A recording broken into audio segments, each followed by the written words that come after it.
अभिव्यक्ति की आज़ादी पर एक छोटी सी कविता।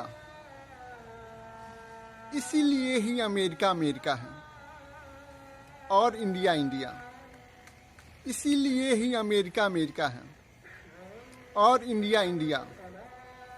बिल्कुल बेखौफ और आज़ाद है उस देश की मीडिया। बिल्कुल बेखौफ और आज़ाद है उस देश की मीडिया। भ्रष्ट सरकार के खिलाफ एक जोरदार मुहिम छेड़कर उसने भ्रष्ट सरकार के खिलाफ एक जोरदार मुहिम छेड़कर उसने केवल 4 साल में ठीक कर ली अपनी पिछली गलतियां। केवल 4 साल में ठीक कर ली अपनी पिछली गलतियां। इसीलिए ही अमेरिका अमेरिका है और इंडिया इंडिया। जय हिंद।